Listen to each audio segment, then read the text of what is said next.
Ukraine से वापस घर लौटा पपरोला का युवक जेल्सन। जेल्सन के घर पहुंचते ही घर वालों ने जेल्सन का किया हार पहनाकर स्वागत। जेल्सन की माता ने भारत के प्रधानमंत्री नरेंद्र मोदी का और हिमाचल प्रदेश के मुख्यमंत्री जयराम ठाकुर का किया धन्यवाद।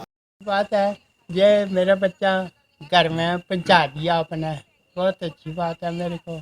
मेरी जो ये तो मेरा मान नहीं जानता है क्या था उस वक्त, पर आप घर आया है, बहुत ज़्यादा खुशी हो रही है मेरे को। कोई शब्द बोलने को नहीं है इस वक्त। क्या मतलब कैसे कुछ आपने भी यहाँ से ट्राई किया था किसी को? बहुत ज़्यादा। सबसे पहले तो आपको मेरा बहुत बहुत वेलकम है आपका यहाँ पर पधारने का, और आपने जो मेहनत की उसका वो रंग लाई। चलो, हमें श्रेय देने के लिए धन्यवाद। जेल्सन जी, मुबारक है आपको, आपकी वापसी, अपने घर यहाँ पर वापसी।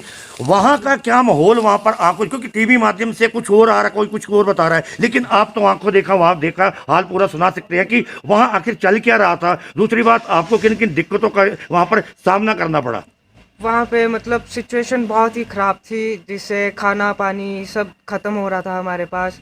रात को सो भी नहीं पा रहे थे, एक बंदा जाग रहा था और बाकी सो रहे थे, ताकि जैसे ही सायरन बजेगा वो बाकियों को इन्फॉर्म करेगा और हम लोग बंकर्स में जाएंगे। काफ़ी स्टूडेंट्स 4-5 दिन से बंकर्स के अंदर थे। खाना पानी ख़त्म हो रहा था उनके पास धीरे धीरे। रेगुलर बम्बार्डिंग चल रही थी और वो रात के टाइम हो रही थी, जिस टाइम सोने का टाइम होता है। और बहुत प्रॉब्लम्स आई। इंडियन एम्बेसी से बार बार कांटेक्ट कर रहे थे, लेकिन वो भी अपनी तरफ से हेल्प कर रही थी, बट उतनी हेल्प नहीं मिल पा रही थी। फिर हम लोगों ने, कुछ सीनियर्स थे हमारे साथ और 48 कुछ स्टूडेंट्स थे, हम लोगों ने प्लान बनाया कि हम लोगों को अब खुद ही निकलना पड़ेगा। फिर हम लोगों ने स्टेप उठाया। हम कीव से बाहर वहाँ पे एक रेलवे स्टेशन पे गए। रेलवे स्टेशन में रहते थे आप? मेन सेंटर में।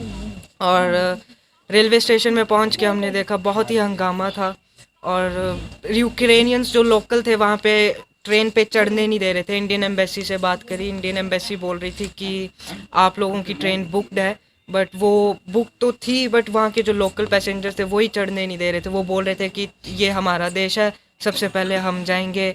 वो कुत्ते छोड़ दिए मेरे दोस्त के ऊपर उन्होंने। अगर वो मेरा दोस्त जैसे तैसे ट्रेन पे चढ़ गया, बट एक ही वो इकलौता था जो चढ़ पाया, बट अगर वो चला जाता तो वो उसको डेफिनेटली वहाँ मार मार के उसको या तो फिर मार ही देते, बट और बहुत टॉर्चर करते उसे। फिर हम लोग ट्रेन से विनित्सिया गए। विनित्सिया में हम लोगों ने, यूक्रेनियंस ही थे वो, बहुत ही इंडियन हॉस्टल था। नवदीप पाजी सर हैं हमारे ब्राइट फ्यूचर के, उन्होंने हेल्प करी। जा रहे थे, कुछ लड़ने के लिए जा रहे थे, आर्मी जा रही थी, और कर्फ्यू चला दिया था उन्होंने, मार्शल लॉ कर दिया था, जिसे 5 बजे से सुबह 8 बजे तक नहीं जा सकते थे। अगर गलती से भी निकलते तो वो एनिमी डिक्लेयर करके ऑन दी स्पॉट हमें शूट कर देते। सरकार ने कदम उठाया, थोड़ा सा लेट उठाया, बट उन्होंने भी बहुत हेल्प करी। एंड जैसे ही हम लोगों ने बस में इंडिया का झंडा लगाया, किसी की भी हिम्मत नहीं हुई कि बस में वो हमारी बस को रोके। काफ़ी लंबा जाम था, फिर भी हमारी मतलब बस ये निकली। यहाँ देख, हमारे साथ 2 पाकिस्तान से थे लड़के, वो भी हमारे थ्रू ही निकले थे। इवनली वो जय हिंद जय भारत के नारे भी लगा रहे थे हमारे साथ, और हम लोगों के साथ वो बॉर्डर क्रॉस करे इंडियन एम्बेसी की मदद से, हमारी इंडियन फ्लैग की तरह से। और फिर हंगरी बॉर्डर क्रॉस करते ही जैसे हम लोग हंगरी के स्टेशन में पहुंचे, रेलवे स्टेशन में, मिनिमम 6 आवर्स का था ट्रैवल हमारा हंगरी बॉर्डर से। तो वहाँ से पाकिस्तान एम्बेसी उन्हें वापस लेगी, और हम लोग फिर अपनी एम्बेसी की मदद से, वहाँ पे एनजीओ था एक, उन्होंने बस करी अपने पैसों से। फिर हंगरी बॉर्डर की तरफ निकले हम लोग। हंगरी बॉर्डर में भीड़ नहीं थी, क्योंकि सब कुछ ही पहले से प्लान था। इंडिया के झंडे थे, किसी ने हमारी बस नहीं रोकी। इंडियन गवर्नमेंट को भी थैंक यू बोलूँगा मैं।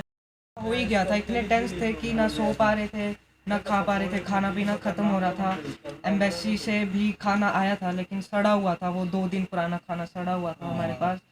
फिर हमें खुद के पैसे ही खर्चने पड़े, बट इंडियन गवर्नमेंट ने भी काफ़ी हेल्प करी है। तो मैं डेफिनेटली जाऊंगा, क्योंकि मेरा वहाँ पे, मेरा एक यूक्रेन सेकंड होम है, वो मेरा घर है, मेरी पढ़ाई है वहाँ पे। किस चीज़ की पढ़ाई कर रहे थे आप? मैं MBBS की स्टडी कर रहा था। जी का बहुत बहुत धन्यवाद। जय हिंद जय भारत। ये तो फिर यहाँ अच्छा, बस लगे हुए। हाँ, बस आइए ऊपर चलिए। यहाँ पर मोदी जी का कभी एहसान नहीं भूलेंगे। अभी यहाँ पर पहुँचे हुए तो कवरेज करने के लिए, तो हमने अपने चैनल के माध्यम से ये जो